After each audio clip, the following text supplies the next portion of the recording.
bienvenidos de nuevo, estimados colaboradores todos. Esperemos que colaboradores todos ya, a partir de hoy, después de la insistencia de Ana. Esta es la mejor mesa, porque están ellos. Bien, me gusta mucho el baloncesto. Y siempre todos los equipos que tienen la mejor cantera, al final tienen los mejores equipos.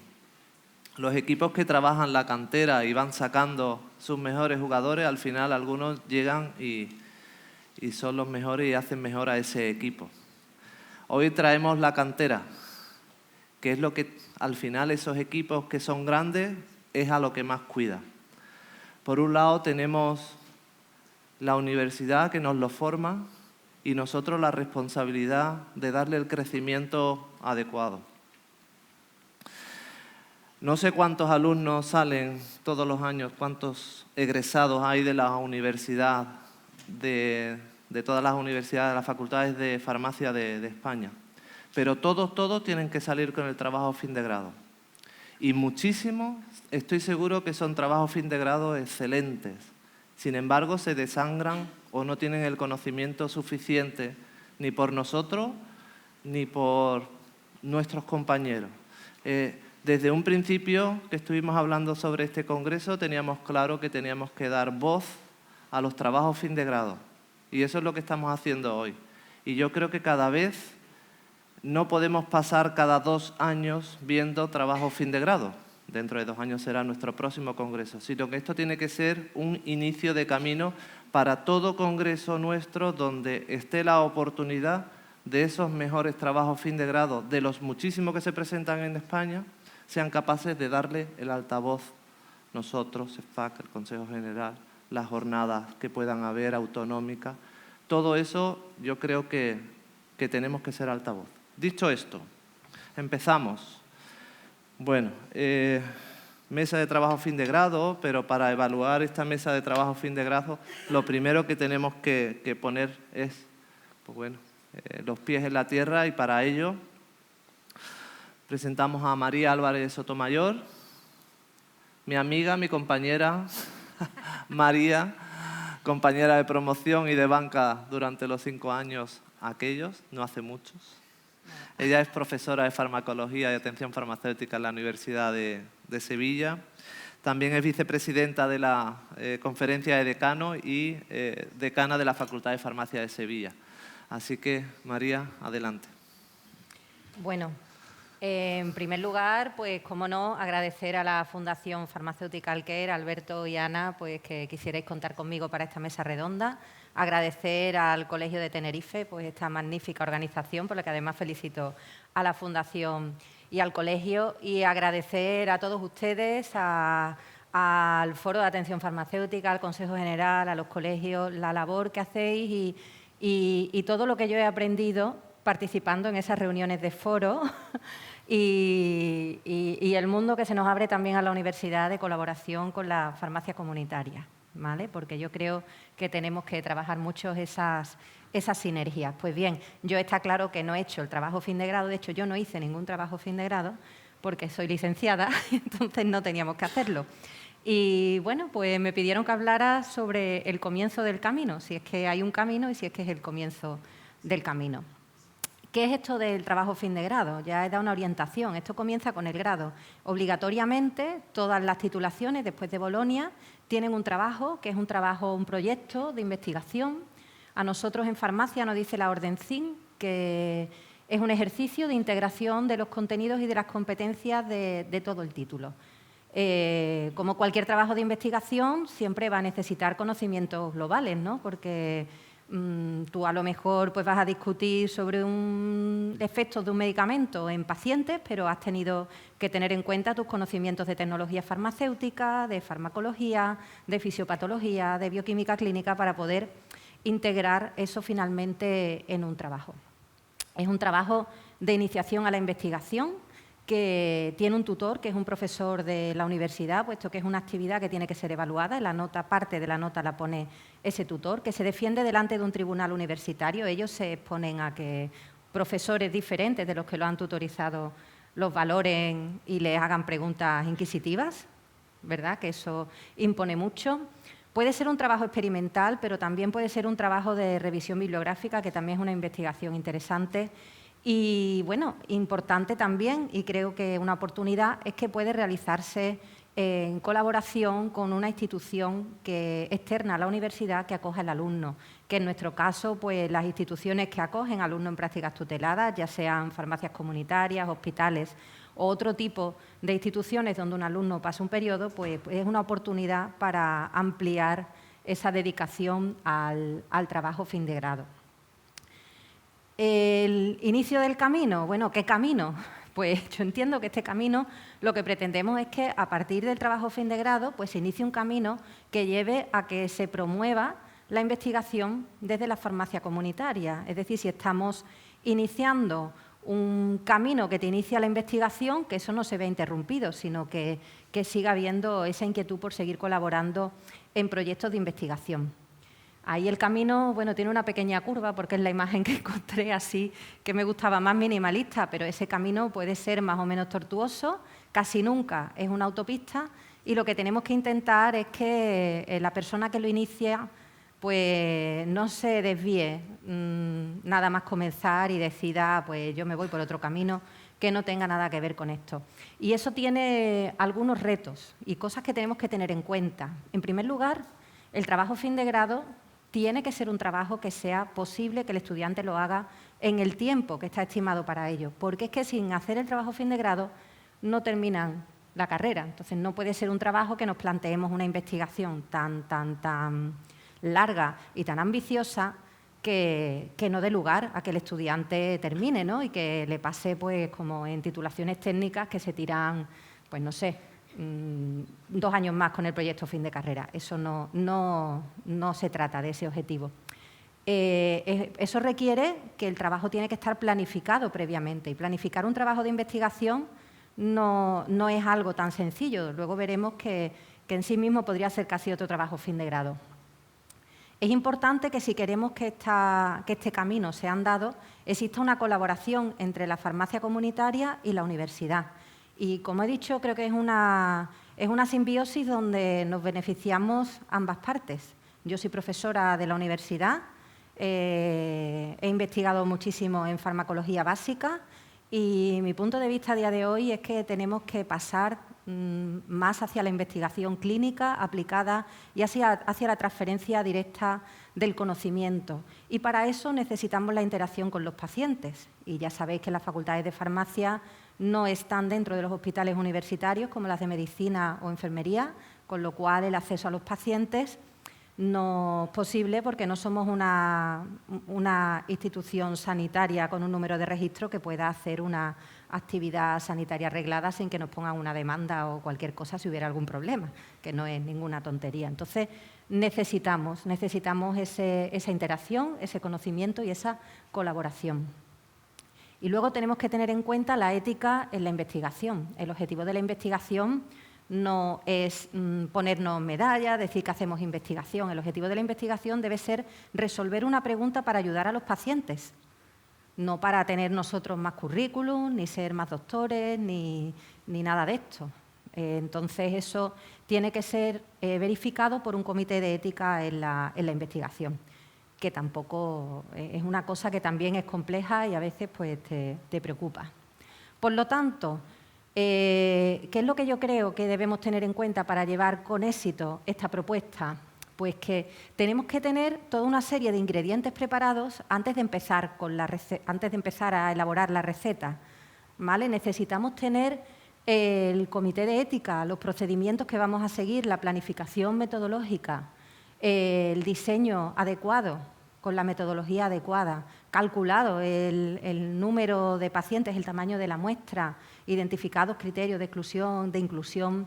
Tenemos que conocer las herramientas de búsqueda bibliográfica y tenemos que tener un equipo de trabajo porque la investigación es algo que difícilmente se va a poder hacer, la investigación clínica, con un equipo de 2 o 3 personas. Eso va a ser difícil que sea una investigación que finalmente tenga impacto en los pacientes. Entonces, yo creo que lo ideal sería poder tener esos ingredientes preparados, esas ideas claras, antes de que el estudiante se incorpore al proyecto, porque sería más beneficioso para el estudiante y sería más beneficioso para los pacientes y para el proyecto. Por otro lado, como bien ha dicho Alberto, existen trabajos fin de grado fabulosos que se quedan en los repositorios de la universidad, que son públicos, o sea que también están ahí, accesibles a todo el mundo, pero casi nadie los revisa. Los revisan los compañeros que van a empezar el trabajo fin de grado al año siguiente para ver cómo se hace. Pero necesitamos darle una difusión a esos trabajos fin de grado.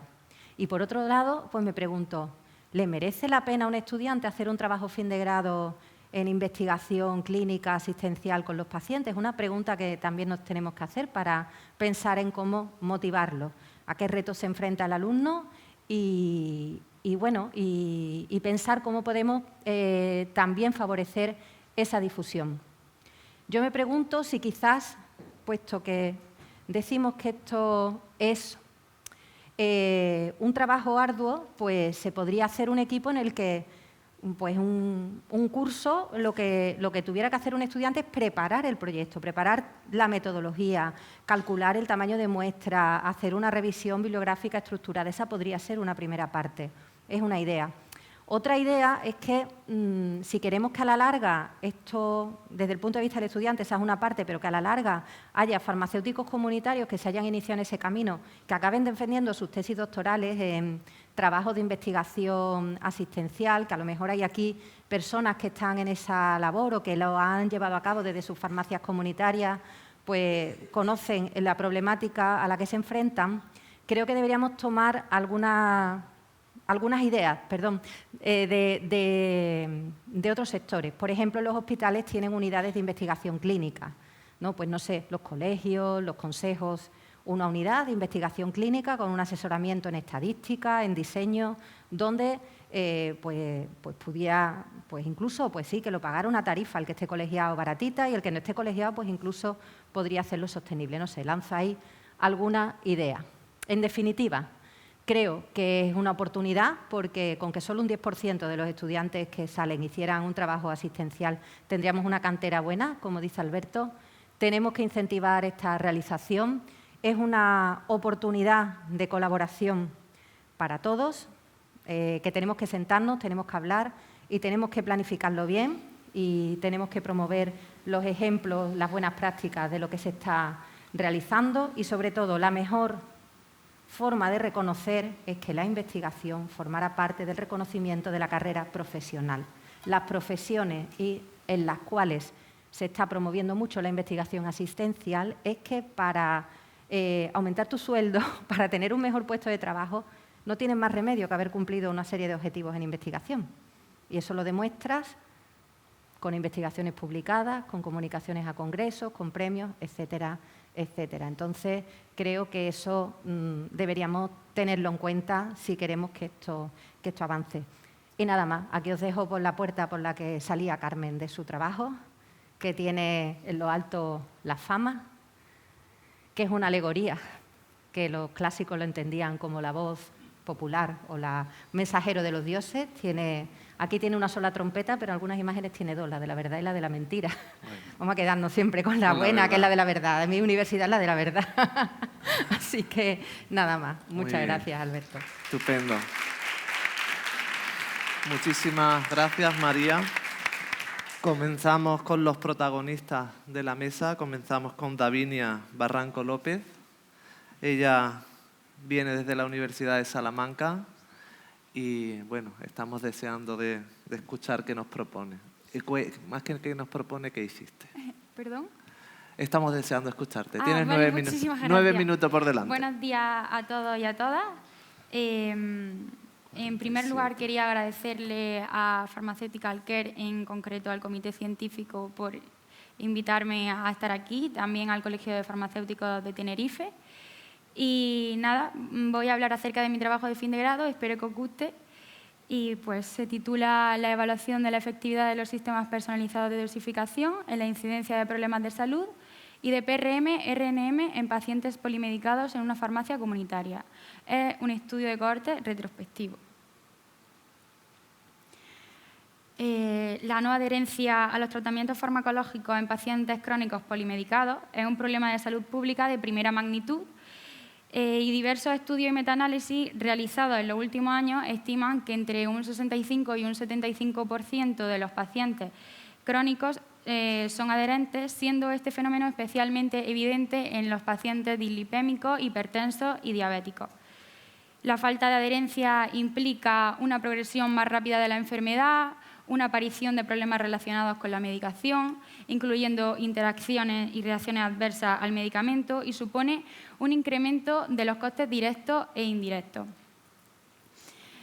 En concreto, se estima que los pacientes dislipémicos con diabetes mellitus tipo 2 y hipertensos presentan unas tasas significativamente más altas de los usos de los sistemas de hospitalización y de urgencia, con una mayor prevalencia de las patologías cardiovasculares y, por ende, una menor esperanza de vida. Sin embargo, existen muy pocos estudios enfocados al valorar la eficiencia y la eficacia de los sistemas personalizados de dosificación y el seguimiento farmacoterapéutico en el ámbito de la farmacia comunitaria. En consecuencia de esto, se ha visto pertinente estudiar la aplicabilidad de estos sistemas personalizados de dosificación en la farmacia clínica. Los objetivos que persigue este trabajo, en primer lugar, es cuantificar el grado de adherencia de los pacientes ambulatorios polimedicados, comparando a pacientes a los que se elabora un sistema personalizado de dosificación y a aquellos que no tienen dicha intervención. Son dos grupos bastante diferenciados. En segundo lugar, evaluar el impacto de la intervención en la incidencia de PRM, RNM y problemas de salud. Y, por último, cuantificar el riesgo de estos problemas relacionados con la medicación, de los resultados negativos de la medicación y de los problemas de salud en estos grupos de pacientes. Como bien he dicho al principio, se trata de un estudio de cohorte retrospectivo, observacional y longitudinal. En primer lugar, se pidió un consentimiento informado por parte del Comité de Bioética y, una vez dado este paso, se llevó a cabo el protocolo acordado, acotado por unos criterios de inclusión y unos criterios de exclusión. En los criterios de exclusión fueron excluidos del estudio los pacientes que no eran responsables de tomar su propia medicación y aquellos pacientes que estaban bajo un tratamiento de medicación antipsicótica y o antidemencia. Pero, por otro lado, sí que fueron incluidos en el estudio los pacientes que tenían 5 o más tratamientos crónicos con al menos 2 de los siguientes 3 grupos de medicamentos, que son hipoglucemia anteoral, medicamento antihipertensivo e inhibidor de la hidroximetil-CoA reductasa. Y también, y muy importante, que estos pacientes estuviesen dentro del sistema de la receta electrónica de la región de Murcia, porque este trabajo ha sido realizado en una farmacia de allí, de la región de Murcia, durante mis prácticas tuteladas. Y pues nada, para ello, para elegir la muestra se seleccionó con un proceso de aleatorización simple. Para medir la adherencia al tratamiento se han utilizado diversos métodos. En primer lugar, el test de Morisky-Green se basa en un test con el paciente. Con una respuesta de sí o no, podemos identificar si ese paciente es adherente o no. También se le pregunta acerca de la edad, el sexo y los tratamientos que está teniendo en ese preciso momento. Y otro método de la medida de la adherencia es el recuento de la medicación, que gracias a la tarjeta sanitaria del sistema de salud de allí de la región de Murcia, pues se ha podido comprobar la medicación dispensada por el paciente en los últimos 6 meses y la medicación, o sea, comparándolo con la medicación que ha sido pautada por el médico de atención primaria. También a cada paciente en el trabajo de campo pues, se le ha realizado un análisis en ayunas del colesterol, de la glucosa y de la tensión. A su misma vez se ha hecho una intervención en cada paciente ofreciéndole educación sanitaria donde se le ha entregado pues, un tríptico como este que he elaborado yo misma y se le daba una información adicional, que igual no tenían constancia de ello, acerca de las patologías que se estudian en este trabajo. Una vez que ya hemos recopilado todos los datos, pues se ha puesto en marcha el tratamiento de los datos con el programa de Redman y Excel. Nada, pues ahora, una vez realizado todo el análisis de los datos, hemos concluido que los pacientes, que hay dos grupos de pacientes, los pacientes sin la intervención de SPD y los pacientes con la intervención de SPD. Vemos que la media de tratamiento, los pacientes con SPD es mayor, 12,4, frente a los 9 tratamientos que tienen el grupo sin SPD.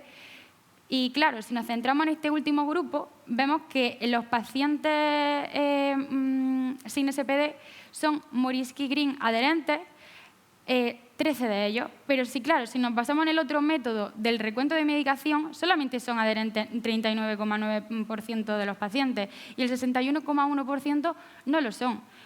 Por lo tanto, no hay una correlación entre la no adherencia por medicación retirada y el resultado no adherente del test de Morisky-Green, con un odds ratio de 0,9. Esto refleja que el test de Morisky-Green no es un método sensible ni específico. Además, también se concluye que los pacientes sin SPD no retiran o retiran en exceso casi el 30% de la medicación y que los pacientes no adherentes tienen 3 veces más de posibilidades de ser hipertensos y 6 de padecer dislipemia, aunque los resultados no son significativos. En esta diapositiva de aquí intento plasmar los PRM, RNM e intervenciones más frecuentes que se han dado en este estudio. Los PRM más frecuentes tenemos la alta probabilidad de efectos adversos, las interacciones con otros medicamentos y se han encontrado hasta 10 duplicidades. Y los RNM más frecuentes son los de inseguridad, tanto cuantitativa como no cuantitativa.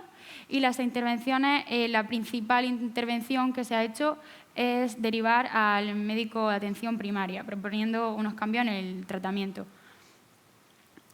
Bueno, si nos fijamos en los cuadritos de abajo, el total de RNM en pacientes sin SPD y en pacientes y las intervenciones son similares, bueno, similares no, perdón, son iguales, pero claro, esto tiene una explicación, es mera coincidencia, ya que si contamos por ratio de RNM por medicamento, los pacientes con SPD tienen menor ratio de RNM porque los pacientes sin SPD tienen un mayor número de tratamientos.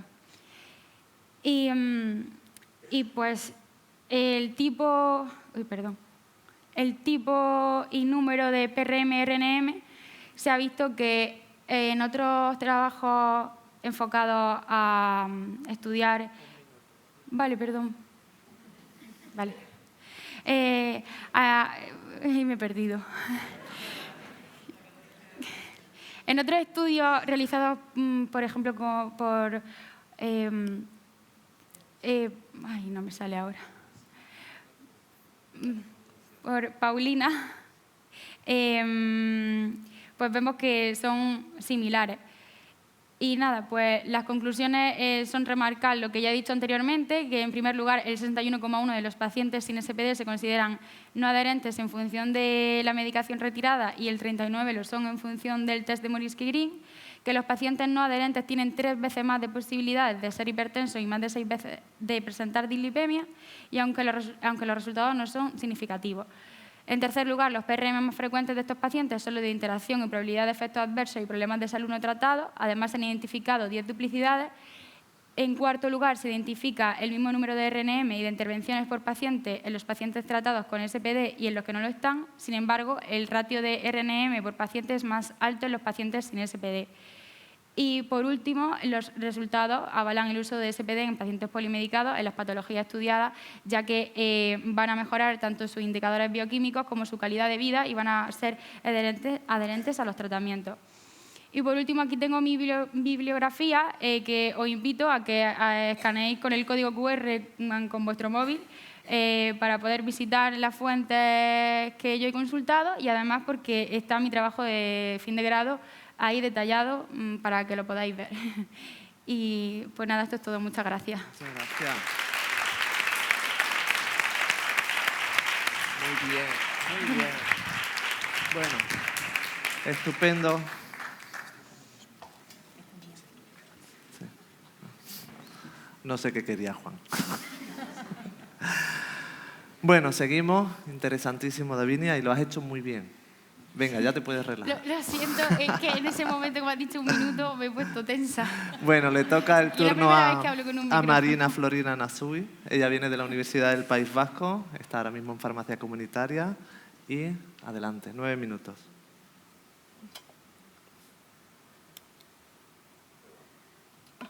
Bueno, buenos días a todos. En primer lugar, me gustaría agradecer al Comité Científico por haber elegido mi trabajo de fin de grado y darme la oportunidad de realizar esta comunicación oral. La verdad es que es todo un honor y un placer estar aquí delante de vosotros.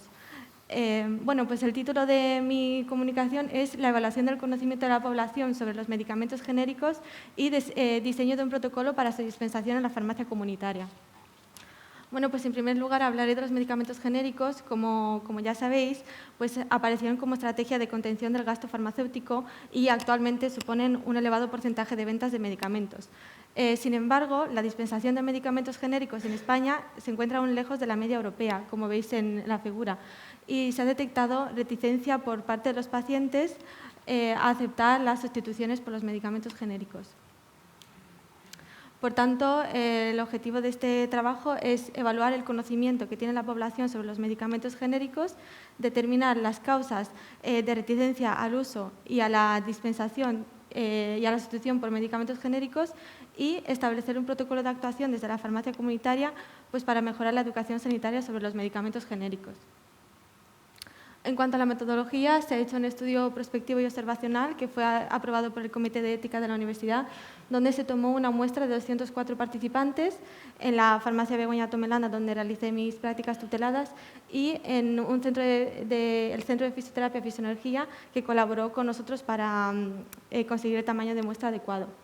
A los participantes se les presentó un cuestionario anónimo y voluntario constituido por 18 preguntas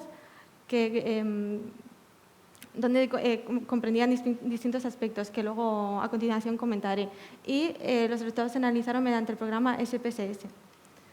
Bueno, este es el cuestionario que también fue en formato tríptico, donde se recogían las características demográficas, preguntas sobre el consumo de medicamentos y si el paciente tenía conocimiento de lo que significa un medicamento genérico, la opinión sobre la efectividad, seguridad, calidad, la aceptación de la dispensación de un medicamento genérico, también un par de preguntas acerca del coste y las preferencias de los pacientes en la dispensación en tratamientos continuados. Bueno, en cuanto a los resultados, se recogieron datos de 204 participantes, de los cuales comprendían todos los grupos de edad, predominando la edad entre 51 y 65 años, con un 36%. El 61% eran mujeres y el 39% eran hombres. Al analizar la relación de estas características con las respuestas reportadas, pues no se observan diferencias entre las respuestas entre hombres y mujeres. Sin embargo, sí que se detectaron, se vio que la edad y el consumo previo de medicamentos genéricos influían la opinión en algunos aspectos. Bueno, como veis en la tabla, pues a pesar de que los medicamentos genéricos tienen una elevada aceptación, con opiniones favorables por encima del 73%, cerca del 20% de los participantes pues, presentaban una mala aceptación de los medicamentos genéricos y opiniones desfavorables. En cuanto a la calidad, seguridad, efectividad, como veis en la tabla, el porcentaje de opiniones desfavorables por grupo de edad, destacando un mayor rechazo en el grupo mayor de 65 años, el cual es un grupo importante, ya que es el grupo de población que consume más cantidad de medicamentos. Bueno, pues a continuación voy a hablar en concreto de cada aspecto. En cuanto a la efectividad, pues en ámbitos generales, el 80% de los participantes no reportaban diferencias entre medicamento genérico y de marca en cuanto a la efectividad, mientras que un 18% sí, considerando los medicamentos genéricos menos efectivos que los de marca. Se vio que la edad influía en la opinión acerca de la efectividad, viéndose que el 26% de los participantes mayores de 65 años consideraban los medicamentos genéricos menos efectivos en comparación con el grupo más joven, entre 18 y 35 años, con un 4%. En cuanto a la seguridad, también en ámbitos generales, el 76% de los participantes pues, consideraban los medicamentos de marca los genéricos igual de seguros que los de marca, mientras que un 22% consideraban los medicamentos de marca más seguros. En este caso, la edad también influía en la opinión acerca de la seguridad, viéndose que cerca del 40% de los participantes mayores de 75 años pues consideran los medicamentos de marca más seguros en comparación con los otros 3 grupos de edad, lo cual es un porcentaje bastante elevado. Bueno, en cuanto a la calidad de los medicamentos genéricos, también el 73% de los participantes los consideraban de igual calidad que los de marca, mientras que un 26% consideraban los medicamentos genéricos de menor calidad. En este caso, no se dieron diferencias por edad, sino más bien por el consumo previo de medicamentos genéricos. Y se vio que el 76% de los que ya habían tomado medicamentos genéricos previamente los consideraban de igual calidad, mientras que solo el 25% de los que no consumían habitualmente medicamentos genéricos los consideraban de igual calidad. Bueno, en cuanto a la aceptación de la dispensación de un medicamento genérico, también en ámbitos generales el 73% pues aceptaban la dispensación y la sustitución por un medicamento genérico. Y se vio que el consumo previo el consumo habitual de medicamentos y el consumo previo de medicamentos genéricos influía en esta aceptación. Se vio que solo el 33% de los usuarios que no tomaban medicación habitualmente aceptaban la dispensación de un medicamento genérico. Y solo el 50% de los que no tomaban medicamentos genéricos habitualmente aceptaban la dispensación de un genérico. También, en cuanto a las preferencias del paciente en la dispensación de medicamentos para el tratamiento de la misma enfermedad, o sea, en enfermedades crónicas, pues se vio que solo al 33% de los participantes no les importaba el cambio de laboratorio, mientras que el 60% prefería no cambiar de laboratorio. De ese porcentaje, el 28% prefería utilizar siempre el mismo medicamento de marca y el 31% prefería utilizar siempre del mismo laboratorio, independientemente si era de marca o genérico. Bueno, pues en base a los resultados ya mencionados, pues vi la necesidad de preparar un protocolo de actuación cuando por desabastecimiento, problemas de stock u otros motivos sea necesaria la sustitución del medicamento habitual por uno equivalente y el paciente pues sea reticente a dicha dispensación, a dicha sustitución. Entonces el farmacéutico le pregunta cuál es el motivo y en función de la afirmación que haga, bien sea porque desconoce el significado de medicamento genérico, porque cree que tiene menor calidad, porque piensa que tiene más efectos adversos, porque tiene menos cantidad de fármaco o porque piensa que se fabrica en otros países, pues el farmacéutico intervendrá de una manera u otra y si el paciente sigue sin estar seguro, pues se le facilitaría un folleto informativo. Y la próxima vez que volviese a la farmacia pues se vería si sigue siendo reticente a dicha dispensación de medicamentos genéricos. Bueno, pues junto al protocolo de actuación preparé este folleto informativo que recoge las preguntas más habituales sobre los medicamentos genéricos y que puede servir de gran ayuda para la educación sanitaria de los pacientes. Bueno, pues en cuanto a las conclusiones, pues a pesar de que los medicamentos genéricos llevan más de 25 años en el mercado, pues se ha visto que cerca del 20% de los participantes pues, son reticentes al uso y a la sustitución por medicamentos genéricos y cerca del 60% pues, prefieren no cambiar de laboratorio. Por tanto, considero que son necesarias actuaciones de educación sanitaria desde la farmacia comunitaria pues, para incrementar la aceptación de los medicamentos genéricos y mejorar el uso de los mismos, sobre todo ahora en situaciones de desabastecimiento. Bueno, finalmente me gustaría agradecer a la Universidad del País Vasco por la beca y por la financiación que me ha ayudado a llevar a cabo mi trabajo de fin de grado, a las empresas colaboradoras y al grupo Pharmacy Practice Research y el grupo Pharma-Nanogene. Muchas gracias. Bueno, muchísimas gracias a Marina porque se ha ajustado perfectamente al tiempo. Bueno, nuestra siguiente, Belén García Sánchez, Universidad de Murcia, ahora mismo trabajando en farmacia comunitaria y con un TFG que nos va a sorprender, seguro. Bueno, pues lo primero de todo, a mí me gustaría expresar mi agradecimiento a la Fundación por permitirme esta oportunidad, al Colegio de Farmacéuticos de la región de Murcia y en especial a mis tutoras por brindarme la oportunidad de haber llegado hasta aquí. Mi trabajo fin de grado es un estudio farmacogenético del CYP2D6 en el metabolismo de los fármacos serotoninérgicos y me gustaría dar una visión del papel de la farmacia comunitaria en la optimización de los tratamientos. Voy a comenzar con una introducción y es que los polimorfismos genéticos son la principal causa de variabilidad interindividual en la respuesta a los fármacos. En el caso de los fármacos serotoninérgicos, que son los que yo he estudiado, la isoenzima CYP2D6 perteneciente a la superfamilia del citocromo P450 es la principal encargada de este metabolismo. La identificación de esta isoenzima, en concreto la variable CYP2D6*4, nos va a ayudar a predecir la respuesta y a ajustar la dosis a los fármacos. En la población europea, según la bibliografía, alrededor de un 28% son fenotipados como metabolizadores intermedios para esta isoenzima y alrededor de un 5% fenotipado como metabolizador lento, es decir, homocigoto para el alelo *4. El objetivo de mi estudio era analizar la influencia del polimorfismo genético de la isoenzima CYP2D6 en la respuesta al tratamiento serotoninérgico, en función de 3 variables, la eficacia, la seguridad y la adherencia. Para ello fue necesario establecer 4 objetivos específicos. En primer lugar, caracterizar a la población que estaba en tratamiento con serotoninérgico. En segundo lugar, determinar su respuesta a ese tratamiento. En tercer lugar, determinar cuál era la prevalencia de los fenotipos metabolizadores lento, intermedio y normal en nuestra población de estudio y ya finalmente establecer esa relación entre el fenotipo, la eficacia, la seguridad y la adherencia. Pues se trata de un estudio cuasi experimental prospectivo que se realizó en un periodo de 3 meses en una farmacia comunitaria de un barrio obrero de Cartagena, en la región de Murcia. Se le invitó a participar al estudio a todos aquellos pacientes que estaban en tratamiento serotoninérgico y venían a retirarlo a la farmacia, que eran mayores de edad, que no estuvieran embarazadas y que tuvieran la capacidad de responder a las preguntas pertinentes, puesto que posteriormente se les hacía una entrevista.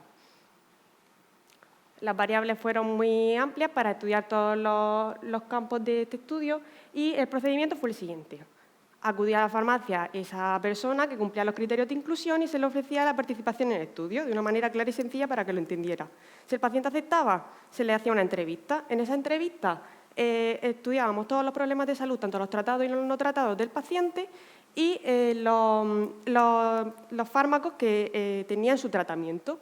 Y posteriormente se le tomaba una muestra de saliva para su posterior genotipado en el Hospital General Universitario Santa Lucía de Cartagena.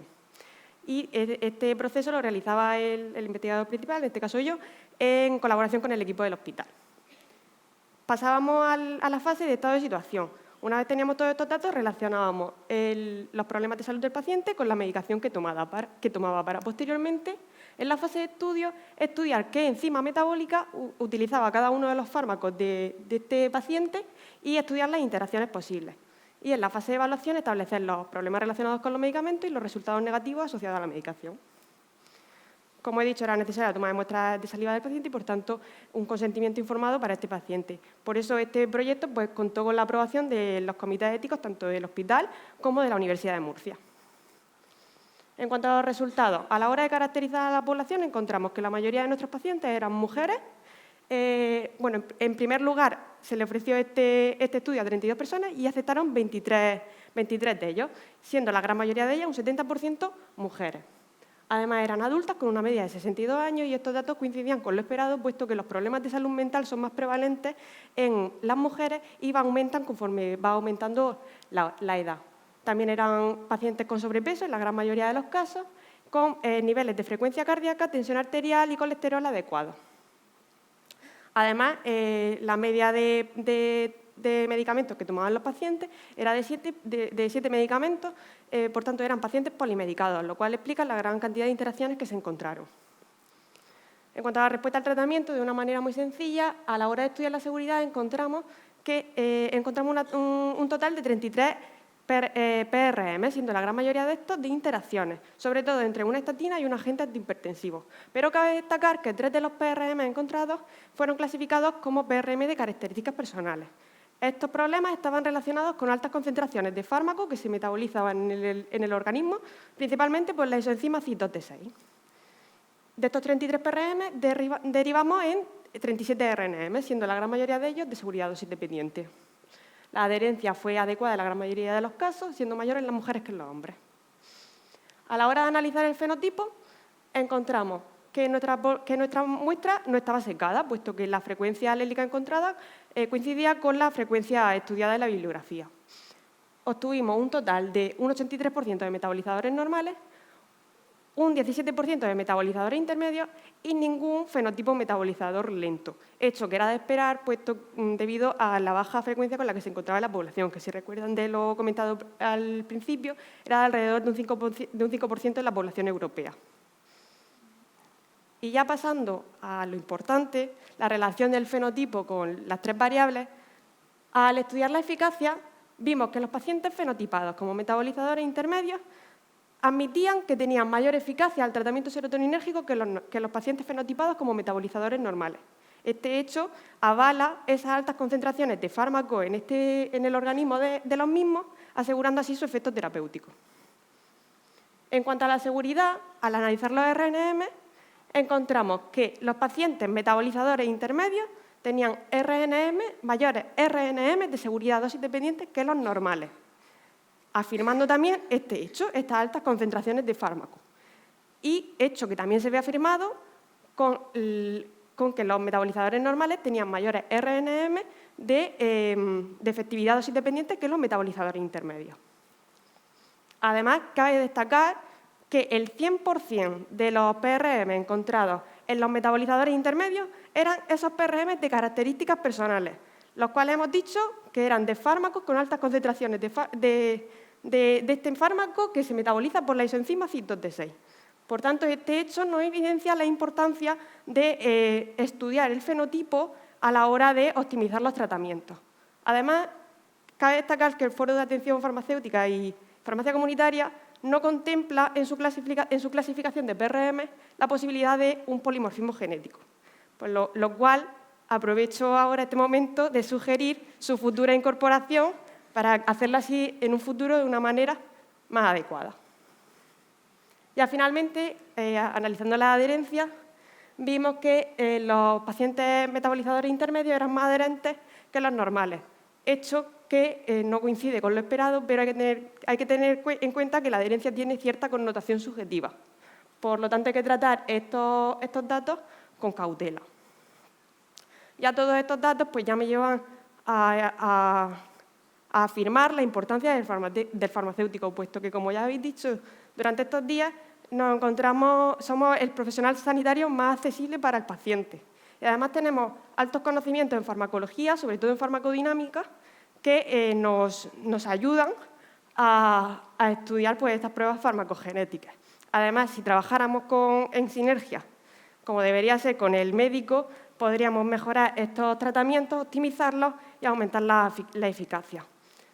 También, hoy en día, atendemos a una medicina muy personalizada y la implantación de pruebas farmacogenéticas en las farmacias comunitarias nos ayudaría mucho a avanzar en este camino. Por tanto, ojalá fuera así en un futuro próximo, porque es muy fácil de realizar y estoy segura de que se podría implantar fácilmente en las farmacias. Y pues nada, ya resumiendo un poco, a la hora de caracterizar a la población, ya hemos dicho mujeres, adultas, con niveles de frecuencia cardíaca, tensión y colesterol adecuados y polimedicadas. La adherencia era mayor en mujeres y los RNM encontrados eran casi todos de seguridad dosis dependiente y los PRM de interacciones medicamentosas en la mayoría de los casos. La frecuencia alélica coincidía con lo esperado, dos tercios de nuestra población metabolizadores intermedios y ningún metabolizador lento. Y cuarta conclusión, leo textualmente, los participantes genotipados como heterocigotos para el alelo *4, es decir, los metabolizadores intermedios, tuvieron una mayor eficacia del tratamiento serotoninérgico debido a la persistencia de una alta concentración del fármaco. Pero frente a lo que cabía de esperar, presentaron menores efectos adversos y una mayor adherencia al tratamiento que los pacientes que no manifestaron variaciones en su gen, los metabolizadores normales. Aún así, la totalidad de estos pacientes presentaron RNM de seguridad dosis dependiente y PRM de características personales. Y finalmente, la influencia evidenciada por el fenotipo y la respuesta al tratamiento serotoninérgico en términos de eficacia, seguridad y adherencia nos hace sugerir la futura incorporación a la clasificación del foro del PRM de polimorfismo genético. Y eso sería todo. Muchas gracias.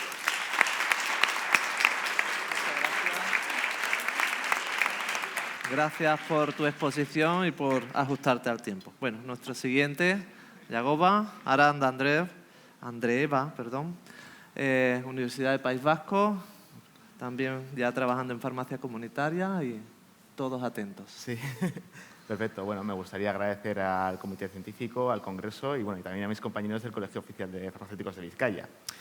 Y, bueno, me gustaría empezar la presentación con un extracto de una entrevista a una persona con dependencia. Y, bueno, dice así: mi madre me estigmatizaba mucho. Me llamaba yonki, parásito, ojalá te mueras y muchas más cosas muy desagradables. Bueno, quiero enfocar un poquito en las personas, ¿no? Bueno, primero os presento mi barrio, Deusto, que, bueno, algunos lo conocéis por la universidad, pero, bueno, realmente es un distrito de Bilbao con los barrios de Arangoiti, de San Ignacio, de Deusto San Pedro y de la Ribera. Bueno, opa, mi barrio. Bueno, pues deciros. En los años 80 comienza una crisis de dependencia a heroína que empieza en Madrid, pero pronto se extiende al resto del territorio de España. Y concretamente en Euskadi, bueno, pues hizo estragos. Se calcula que unas 300.000 personas pudieron haber sido tratadas por la dependencia de la heroína, que hubo de 20 a 25.000 fallecidos por sobredosis y, bueno, y se asocian unas 100.000 infecciones al VIH por el uso de las jeringuillas contaminadas. Primero os voy a contar el contexto histórico de Bilbao. Bilbao, después de la Guerra Civil, queda devastada. Es un núcleo urbano, industrial, pero durante la posguerra el franquismo, bueno, decide invertir en la ciudad, decide reconstruirla y vuelve a ser, pues, un núcleo industrial duro. Y para acoger esta crecida económica, también este crecimiento económico, pues también se promueve la inmigración nacional.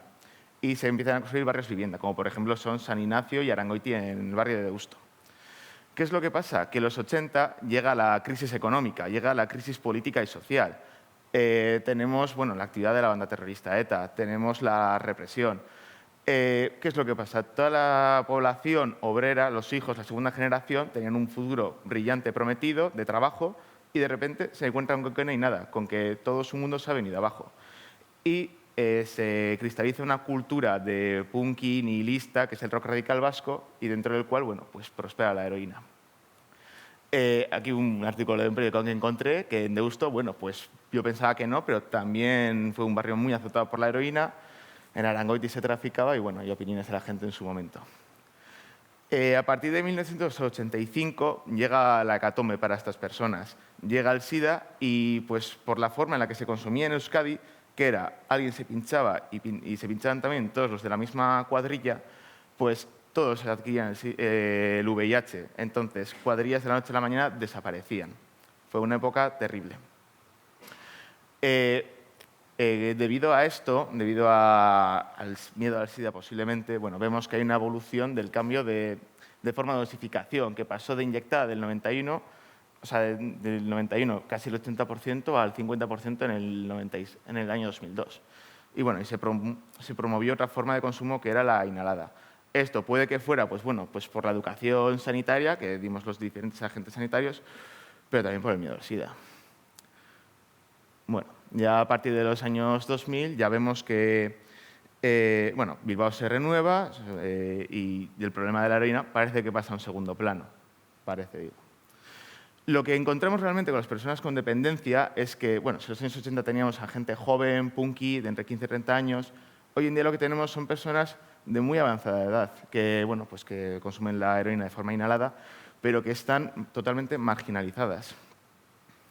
Bueno, cuando hice el TFG, para ver la prevalencia de consumo, lo primero que se me ocurrió fue, bueno, pues mirar la encuesta Euskadi Drogas. ¿Qué es lo que pasa? Bueno, pues que os habréis fijado que los datos, pues, no llegan más allá de los años 90. Luego también, ¿consumo alguna vez en la vida 1% de la población? Pues, bueno, pues era un poco escéptico con estos datos. De chiripa conseguí encontrar, bueno, esta encuesta, que es de personas que están sin hogar, y, bueno, pues se evalúa el consumo de drogas, entre ellas la heroína.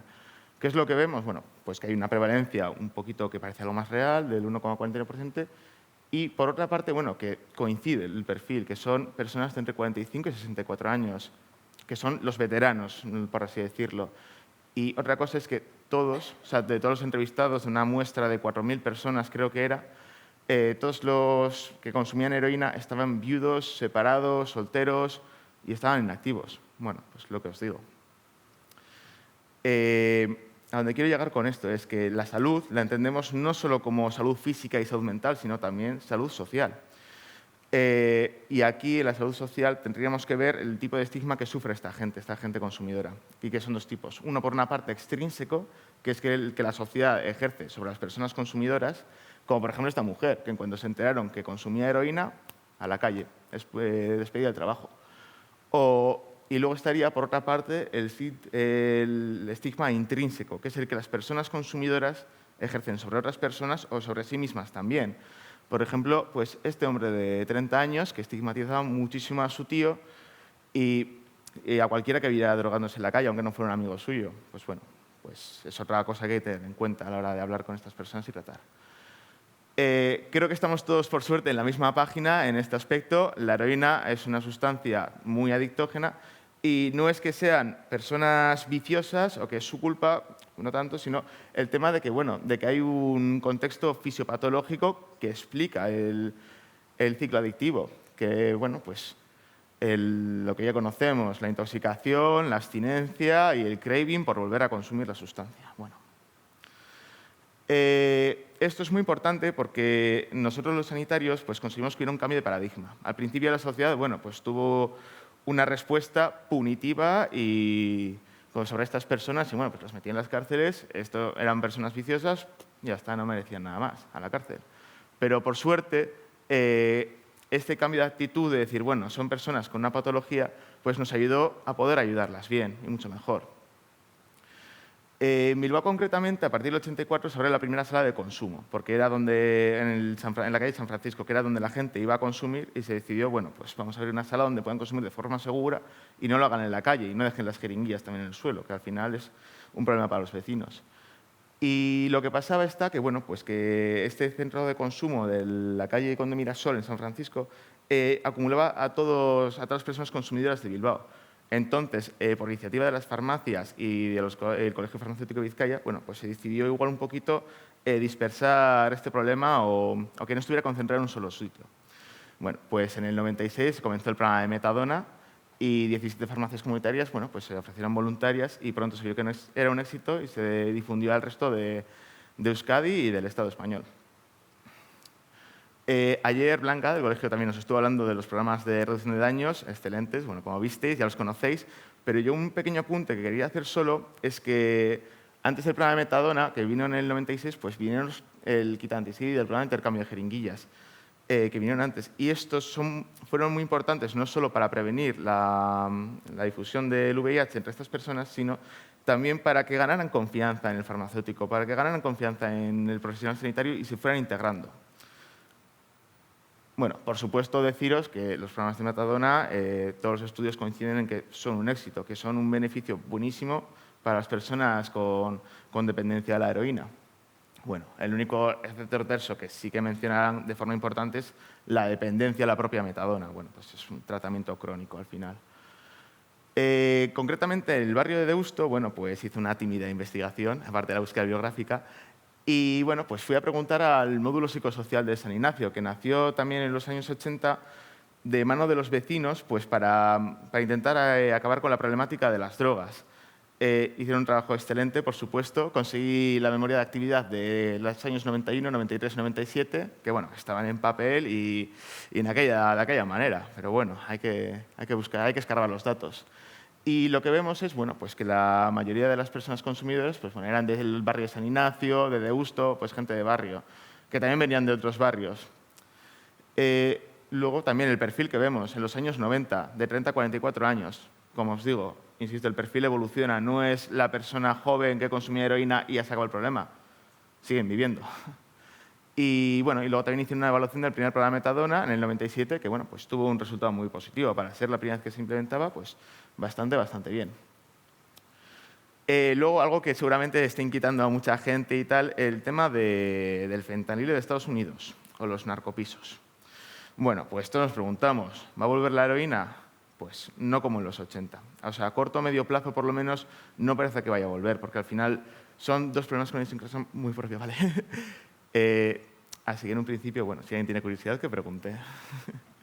Y la conclusión importante aquí para nosotros es que las farmacias comunitarias, cuando ha habido un problema de salud pública que ha afectado a muchísimas personas, a una generación entera, hemos sabido responder, hemos sabido hacer un servicio profesional farmacéutico importante y que ayuda a mucha gente. Y luego, no solo eso también, que habíamos dado el servicio y ya está, es que nosotros, que estamos en todos los barrios, hemos ayudado a que esta gente pues, se integre dentro del barrio. No es lo mismo Miquel, que va a consumir a la sala de consumo, o sea, que va a meterse pues, su chute, que Miquel, que bueno, viene a por su botica, pues como voy yo a por mis atorbastatinas. Ahí está la cosa. Y bueno, luego, por supuesto, algo que me parece importante destacar es que hace falta más investigación, que yo pensaba que iba a haber mucho más, pero realmente los datos en búsqueda biográfica solo he conseguido llegar hasta los 90. Y tengo que picar más realmente aquí. Esto se queda muy corto, pero bueno, espero que os haya gustado.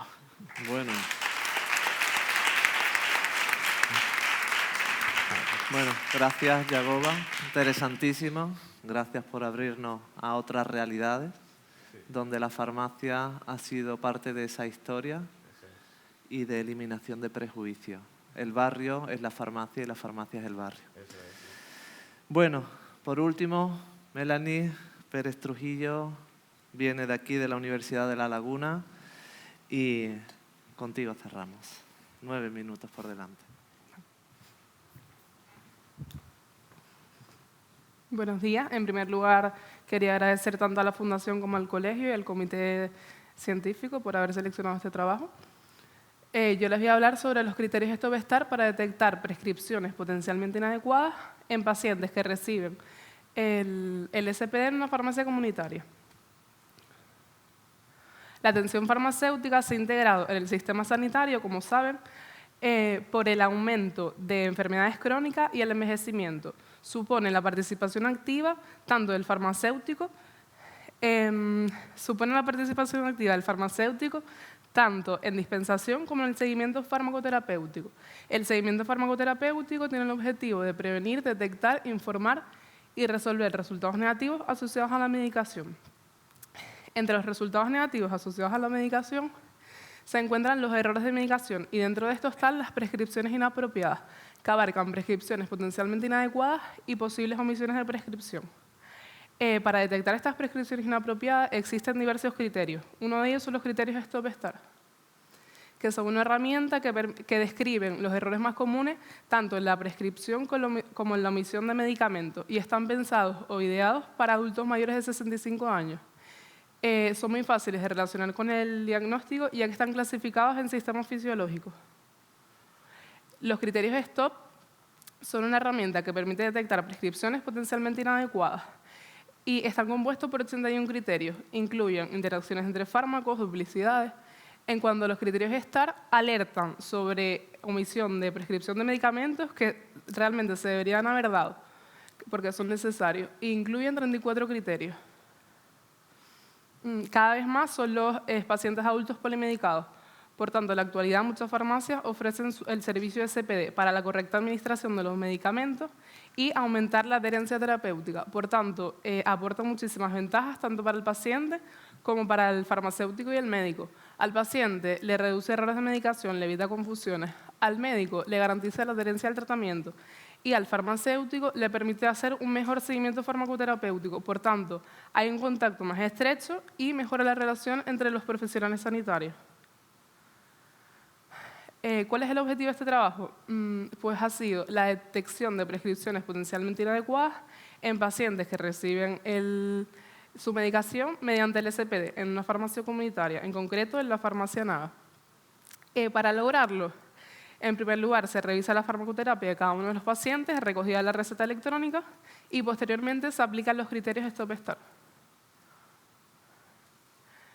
Para este trabajo se codifica la identidad de cada paciente y para poder revisar su medicación. Se seleccionan a los mayores de 65 años y son a los que se les aplican los criterios Stop Start. Y este trabajo fue autorizado por el Comité Ético de la Universidad de La Laguna, ya que, puesto, como acabo de decir, todos los pacientes están anonimizados. De cada paciente se cogió el nombre del medicamento, el Código Nacional, forma farmacéutica, número de unidades de cada envase, así como principio activo y dosis. También el conjunto homogéneo, si estaban incluidos o no en el SPD, la fecha de inicio del tratamiento y la pauta posológica. Entonces, los resultados que obtuvimos fueron, de los 21 pacientes inscritos en el servicio SPD, se les pudo aplicar los criterios Stop-Start a 19 de ellos, ya que poseían una edad superior a 65 años. Y de ellos, el 89% estaban polimedicados con una media de 9,9 medicamentos prescritos. Esta es una tabla, a modo de ejemplo, se trata de una paciente de 88 años que está tomando 9 medicamentos y he detectado las siguientes infracciones de los criterios STOP. Se infringen las prescripciones del criterio 2 debido a que está tomando el tratamiento con una duración superior a la indicada. Lleva tomando el lorazepam desde hace 5 años y el diazepam desde hace casi 2 años. El criterio 3, ya que está tomando 2 fármacos de la misma clase. El de 5, ya que toma benzodiazepinas durante un tiempo superior a las 4 semanas. Y el K1, ya que toma fármacos que aumentan de forma predecible el riesgo de caída en personas mayores. Tras analizar toda la farmacoterapia de los pacientes, se observó que los criterios STOP que se infringen en mayor número de pacientes fue el criterio 2 seguido de la 1. Como acabo de comentar, el criterio 2 fue el que se infringió en un mayor porcentaje de pacientes, en un casi 80%, relacionado con la duración del tratamiento superior a la indicada. En nuestra muestra destacan 2 grupos de fármacos, las benzodiazepinas y los inhibidores de la bomba de protones o IBP. Con respecto a los IBP, todos los pacientes de la muestra, excepto uno, lo tenían pautado durante más de un año, superando ampliamente las 4 semanas que está indicada en la ficha técnica. Esto puede ser por el criterio médico o por alguna patología concreta que lo requiera, pero desde las farmacias comunitarias, al no disponer de la historia clínica del paciente, no se pudo establecer la causa. Y con respecto a las benzodiazepinas, todos los pacientes de la muestra las tenían pautadas durante más de un año, habiendo incluso algunos que las llevaban tomando hace 5 años, superando ampliamente la duración que está indicada en la ficha técnica, que es de 8 a 12 semanas, incluyendo la retirada de forma gradual. Con respecto al criterio 1, hace referencia a cualquier medicamento prescrito sin una indicación basada en la evidencia clínica. En más del 60% de la muestra se identifica esta prescripción potencialmente inadecuada relacionada con la prescripción de IBP como protector gástrico y solo parece que podría estar justificado en un 42% de ellos para prevenir eventos cardio y cerebrovasculares, ya que son los que toman IBP con ácido acetilsalicílico a dosis baja. Tras el análisis de toda esta medicación, se concluye que en todos los pacientes se infringen 2 o más criterios STOP. El criterio que más se infringe es la 2, seguido de la 1, como acabo de comentar. En un casi 32% de los pacientes tienen prescrito benzodiazepinas, aumentando el riesgo de caída en personas mayores. Y en un 47% de los pacientes se han detectado posibles infracciones de los criterios B12, C5, F3, J3 y K3. Sin embargo, al no disponer de la historia clínica desde las oficinas de farmacia, no se ha podido confirmar. En cuanto a los criterios STAR, si la historia clínica del paciente solo en 3 pacientes se pudo detectar la infracción del criterio H2 por omisión de un laxante teniendo pautado un opioide de forma crónica. Y, por último, destacar que la polimedicación está presente en la mayoría de los pacientes, con una media casi de 10 medicamentos prescritos cada paciente. Y un aspecto que considero importante y me gustaría destacar es que para que este análisis de la medicación resulte eficaz desde las oficinas de farmacia, se debería poder acceder a la historia clínica del paciente como sí pueden hacerlo las farmacias hospitalarias. Y que exista un canal de comunicación oficial entre médicos de atención primaria y farmacéuticos. En ningún momento con estos criterios se pretende sustituir el criterio médico, sino ayudar a prevenir, a detectar prescripciones potencialmente inadecuadas.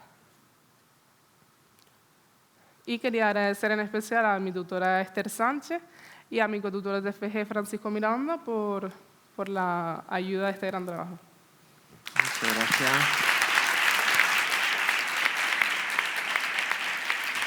Bueno,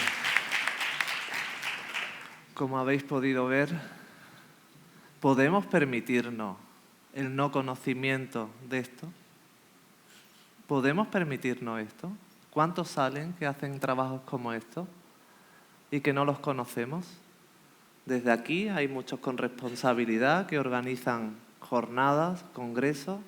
Estamos en la obligación de permitir enriquecernos con todo lo que nos cuentan los alumnos egresados. 4 minutos y medio para un par de preguntas en la sala. Adelante, Paco. Un momentito, te viene el micro. Gracias. Bueno, felicitarles a todos porque la verdad es que ha sido una sesión magnífica e ilusionante en el futuro que viene, en el futuro que llega, ¿no? Una pregunta para la compañera de Murcia.